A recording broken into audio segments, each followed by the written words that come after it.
So listen to this clip. Bono, who's the best player in the world ever? For me, the best player in the world ever, Diego Maradona.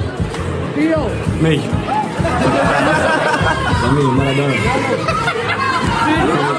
Did you hear how everyone laughed? Yeah, now it seems dumb, but I'm willing to bet that if you were there that day, you would have laughed too. For the longest time, to even insinuate that Ronaldo could go on to become a contender for the greatest of all time seemed like complete sacrilege. The kind of transformation he went through was something never before seen in the sport. It was abrupt, brutal, and at times cruel. Any other teenage sensation would have crumbled at the first obstacle, but thankfully, it all happened to precisely the one kid who could survive it. I mean, let's be real, for a while there, it did look straight out of a fairy tale. Ronaldo showed up for a friendly against a Man United squad that had been unbeaten all pre-season and somehow tormented their defense to the point that before the final whistle was even blown, he had Roy Keane telling Sir Alex to sign him before he even leaves the stadium. In the blink of an eye, he had become the most expensive teenager in the history of the Premier League. He had been handed the number 7 shirt of George Best, Cantonite David Beckham, and then, the cherry on the cake, just 4 days after signing his contract, he was thrown to the wolves and still played so magnificently that George Best himself said that it was undoubtedly the most exciting debut he'd ever seen, that many have been called the new George Best, but this is the first time it has been a compliment to me. Then, things got real. Sure, 5 matches later, Ronaldo had Ashley Cole doing the splits. Later, he even dared asking Phil Neville to let him take a free kick and proceeded to score his first ever goal in fantastic fashion. But 4 months later, all he had to his name were 2 goal contributions, and the defenders who once seemed completely hypnotized by his flicks and tricks now had them figured out, getting rougher and rougher, bullying him out of the ball anytime he tried something fancy. So much so that he began diving and flopping around after every contact, quickly becoming one of the most criticized players in the league, as every pundit began calling him a showpony, a selfish player with no end product. His aura had vanished. From there on out, like a mere mortal, Ronaldo kept trying to convince Sir Alex he was worthy of a place in the starting 11. After New Year's, the first few assists started coming in. By the last month of the season, still unable to speak English, he managed to collect his first man of the match. But above all, with the Premier League title long gone to Arsenal's Invincibles and having already scored or assisted in almost every single round of the FA Cup, Ronaldo showed up in the final, scoring a bullet header and putting in an incredible display that had Sir Alex himself protesting the FA's decision to hand the Man of the Match award to Van Nistelrooy, as the kid had just saved them from going completely trophyless. Carrying on with that momentum, once at the Euros, Ronaldo would keep going, coming in at halftime with Portugal trailing behind in their opening match, quickly scoring to become the second youngest goal scorer in the history of the tournament, then running it back with an assist in the very next game to force his way into the starting 11, and eventually scoring one and assisting another to beat the Netherlands 2-1, taking Portugal to their first ever final, only to then shockingly lose to Greece. Regardless, even if his performance had been enough to convince Europe there really was a world-class player in there, enough to force his way into the team of the tournament and 12th place in the Ballon d'Or, once the club season restarted, so did the criticism. 27 matches into the year, Ronaldo had a single goal to his name, and even Gary Neville, who at times had defended him, was now putting up the question of whether it was worth it to keep betting on a player who couldn't score, one who could just turn off at times and not even help the team defend. But thankfully, again, the new year would show us the new Ronaldo.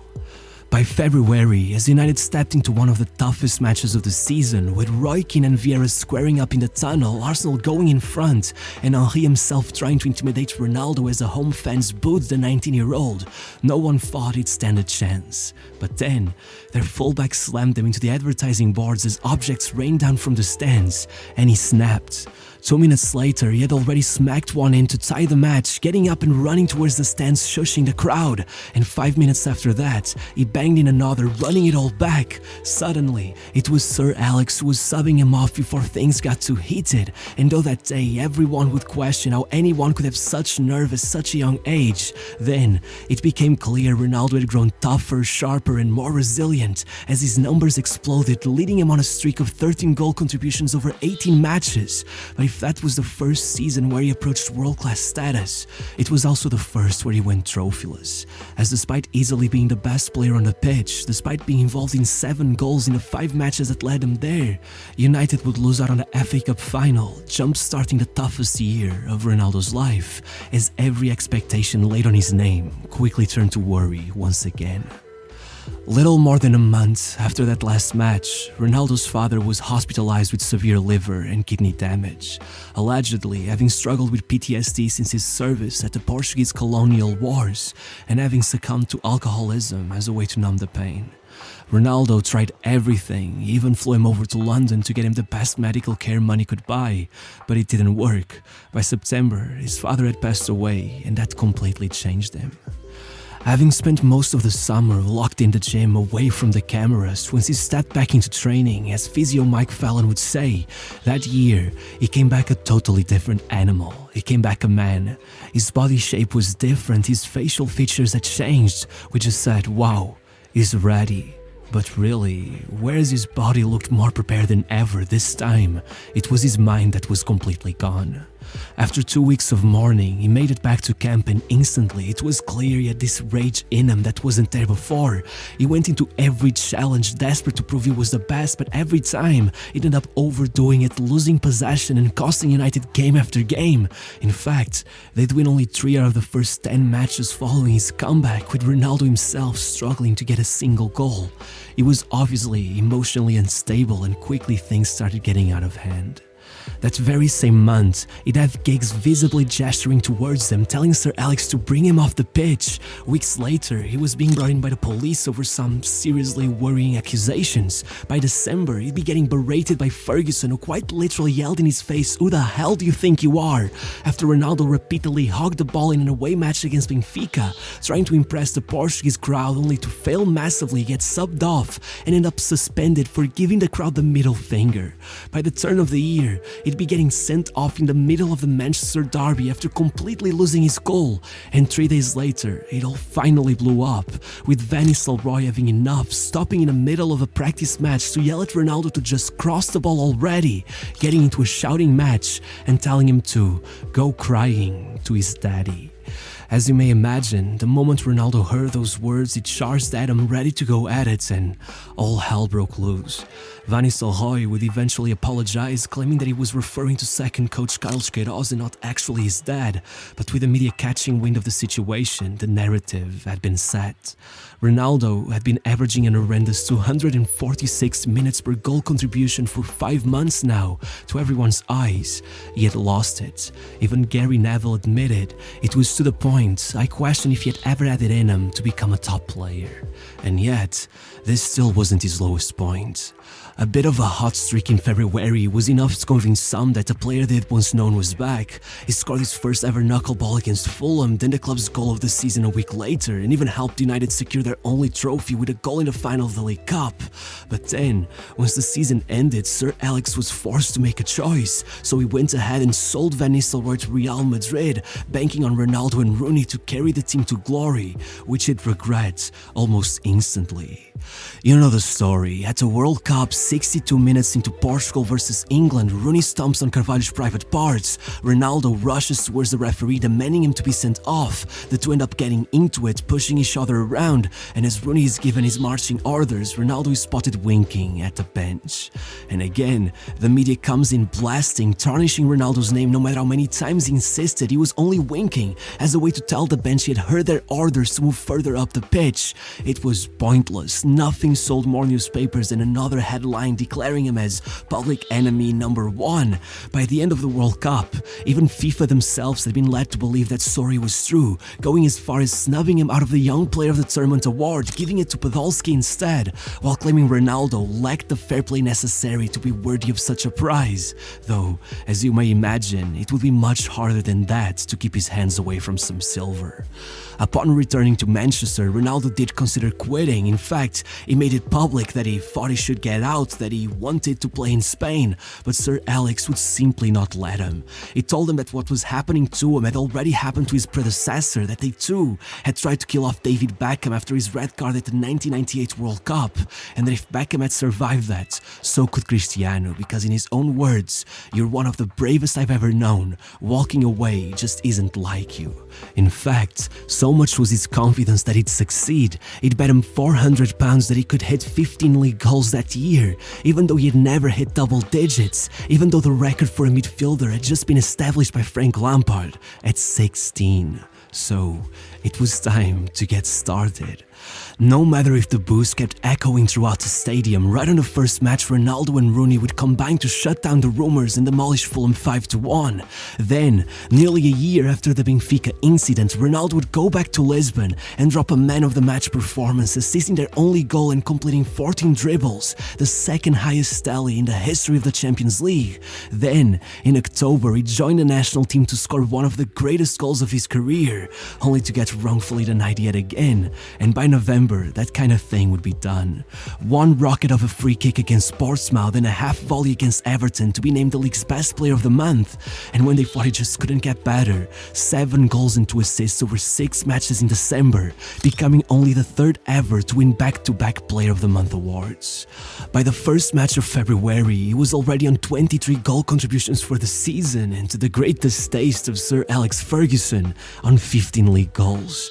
It was only a matter of time until he broke Lampard's record, but before that, being yet to score a goal in the Champions League after 5 years in the competition, Ronaldo had to destroy the rumours that he was a big game bottler, opening his tally with 2 goals against Roma, then another against the AC Milan of Maldini and Nesta. And though, unfortunately, a Kaká masterclass would have him get knocked out of the competition regardless, back home, with United risking their place at the top of the league, falling behind 2-0 against Everton, with about 30 minutes left in the game and 3 matches left in the season, Sir Alex would call Ronaldo up from the bench like he was releasing the Kraken, and by the end, he had flipped the result into a 4-2, scoring the very next game as well, to make United Premier League champions. After starting the year as the country's problem child, Ronaldo had managed to bring his tally up to 37 goal contributions, taking every award imaginable, even becoming the youngest since the 70s to be named Player of the Year. But even if he had already won over everyone, that was nothing compared to what was about to come. Believe it or not, United started the next season with 3 games without a win, and Ronaldo, well, not only did he not score, but in the third of those matches he was sent off and suspended for another 3. However, this wasn't a disaster. Instead, it was one of the most important moments of his career. Noticing that Ronaldo was working extra hours, already trying to make up for the time he'd lost, legendary second coach René Meulenstein stayed behind after a training session and asked him what was his biggest goal. Obviously, Ronaldo replied that he wanted to be the best player in the world, so then he told him, "I can help you with that. Right now the weakest side of your game is your attitude, because it affects your decision making. I watched every single one of your goals from last year, and you only scored 23 because you want to score the perfect goal every time. As good as you have become, you play to put yourself in the limelight, to say, look at me, top corner again. So I gotta ask you, how many goals do you think you could actually score if you put your mind to it?" Ronaldo replied, "Between 30 to 35. So René said, "I'm sure you could score 40, so as long as you're suspended, I'm gonna teach you how to become deadly." And for the next 30 days, he hammered Ronaldo with footage from Shearer, Lineker, Solskjaer, Van Nistelrooy, and in his own words, taught him one thing: it doesn't matter how you score, as long as the ball goes in the net. And so, over the 18 matches from his comeback up to New Year's Eve, Ronaldo scored 18 goals. 6 of them, as per usual, were absolute stunners, but 3 had been proper striker finishes coming out of nowhere to tap it in. Another 3 were penalties, and the most important of all, in the space of 3 months, Ronaldo had scored 6 headers, as many as he had over the previous 5 years of his career. To say that it was frightening to watch was the bare minimum. Only 12 days into the new year, Ronaldo had already scored his first ever hat-trick. To start, a free kick under the wall; for the second, a perfect run in the clinic finest finish. For the third, he grabbed onto a loose ball, got away from his marker and rifled it in. And somehow, just 3 matches after that, he had already added 5 more goals to his tally, including that free kick against Portsmouth. So suddenly, as the commentator said that everything he touched turned to gold, Ronaldo had already tied his previous season's goal-scoring tally. So he went up to Meulenstein and he told him, "You can do one of 2 things now. You can take your foot off the pedal or push even further." So this time, it wasn't Fanny Roy on the TV, it was Muhammad Ali. It was about mentality, and goddamn, did that work. Starting in March, Ronaldo went on a run of 7 consecutive matches scoring, always coming in whenever they needed him the most. It seemed every goal was either an equalizer or a winner, but among those performances, one stood far above the rest. Against Aston Villa, he put up simply one of the greatest shows in Premier League history. United won 4-0, and Ronaldo scored the opener with a ridiculous back heel, then put in a perfect first-time cross for the second, another outlandish backheel touch to set up the third, and then another assist just as clean for the fourth. As the league season ended, it wasn't that he had broken the goal-scoring record or become the first winger to win the European Golden Boot. It was about timing. Ronaldo's 37 goals and assists had won his team 24 points in a season where they were declared champions over a 2-point margin. It's hard to even put it into words. Almost every single goal was clutch. And in the Champions League, it wasn't much different. Ronaldo scored against almost every single opponent they faced. Even in the final against Chelsea, he was the one to score their only goal. Again, a header. And though in the end, after he missed his penalty, it did take a tad of luck to bring it all together and make United European champions, there were no doubts who had made it all possible. As UEFA ended out their awards, Chelsea took Best Goalkeeper, Best Defender, Best Midfielder, but the Best Player award went undoubtedly to Ronaldo at 23 years of age, had taken virtually every award available to him, as many started referring to his season as the most dominant in history, one that completely redefined what it even meant to be a winger. And 6 months later, following a massive transfer saga, his second European Championship, a surgery to his ankle and a victorious run at the Club World Cup, Ronaldo finally reached his goal, being voted by 77 out of 96 journalists as the best player in the world. Matter of fact, it was one of the few editions of the Ballon d'Or where one name was present in every single ballot. Ronaldo was undeniable, and by the end of that final season, he had made United Premier League champions for the 3rd time in a row. He had led them on the longest unbeaten Champions League run of all time, all the way to a second final, scoring 2 of the greatest goals in history on his way there. And even though they did lose, only a few weeks later, he had become the most expensive player of all time as he moved on to the next chapter of his career, one that somehow made all of what I just said look completely average.